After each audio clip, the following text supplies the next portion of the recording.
Hey Taurus, this is Perrymore Tarot's weekend reading from September 2nd through the 4th, 2022. This is for Taurus, last shuffle for Taurus. All right, we have joys, fun, and conflict. Well, here's the deal with conflict and joys, fun. There's something happening. What I would say is this, right? They say there's things going, whatever. There's always a conflict. I will say this: we don't live in a world where there's no conflict. Some people allow it to destroy everything, and they're always so blah blah, humdrum about it. And I guess they're speaking to you mostly about it because Earth energy, a lot of times, it's like they need a stability, a certain level of stability, in order to be able to experience joy in some way, right? They're explaining to you that it's like there's always going to be conflict. There's always going to be something. So how this looks like a kind of mentality when it comes to the Two of Cups, merging or having fun or connecting with things, connecting with people.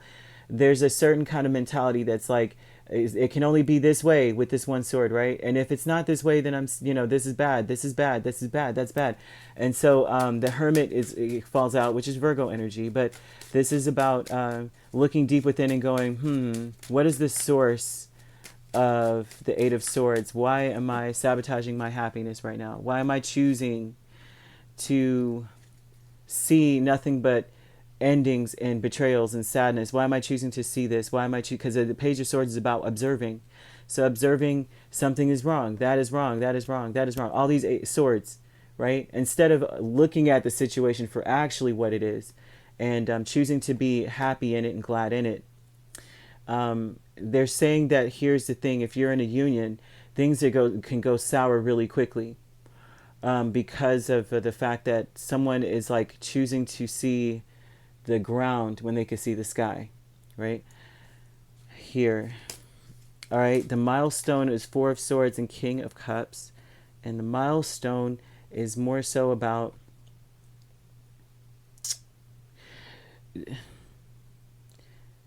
someone is going against, I would say, ignoring, gosh, there's got to be some sort of peace within. I think the milestone is having peace inside. That's the only thing that's going to change the situation around. Got to have peace within, right? Happiness, joy, peace within. Healing light with the Queen of Cups and the Emperor. The healing light would come from the fact that you may see that someone has been allowing their feelings of lack to take control of the situation, to be more like rejecting anything that doesn't look like exactly what they want to see happen, right? And that's this energy too of someone's choosing to see the ground when they could see the sky, right? And it's like they look at the ground and they're like, how come I can't see my shadow? How come I can't see this and that?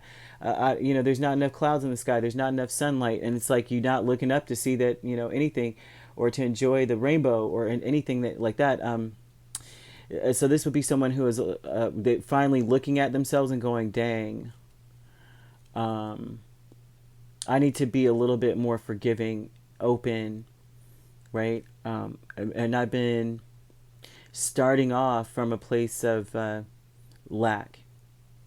And you could be dealing with an Aries here, right? We have Virgo, like I said, in Gemini, and we have Scorpio. So your complementary energy is here. It's like things can change. Things can change, right?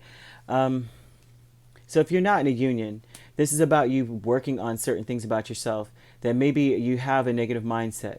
Maybe when it comes to having any kind of joy, you find ways or count things that are not joyful instead of looking at all the ways that things are joyful. A lot of times, we can focus on the negative a lot. All of us can. When we observe things, we are almost taught to pay attention to differences. We're taught this from elementary school, kindergarten. We're taught this early on that, I don't know that we're born that way. Everyone loves everything. When you're born, you just love who loves you, right? Love and love, it's all synonymous together no matter what. You're not looking at a person and going, oh, I don't like them, their eyes are blue, or I don't like them because their hair is purple or something. You don't care about those types of things. You just care about love. And we learn difference and all that stuff as we get older. And this looks like, uh, it just looks like someone is more like you can be focused more on the negative. If you want to write and tally up all the things that are wrong in someone's life or someone, wrong with you, you can come up with 500. Like you could write forever, right? Most people can, seriously. But we pay a lot of attention to the negative more than anything else. There's a few people that don't really pay attention to the negative. I used to be one of those people. But over time, when you get dealt with the heavy blows by others, it's like then you look at things from a totally different perspective. And I think that's what happened to you. That you've been betrayed a lot, you've been hurt a lot. And so this is more so like you just now observing the negative more than anything else, focusing on it a lot more than you should. Focusing on what is said and picking it apart more than you should instead of having a peace of mind. But this can be changed around.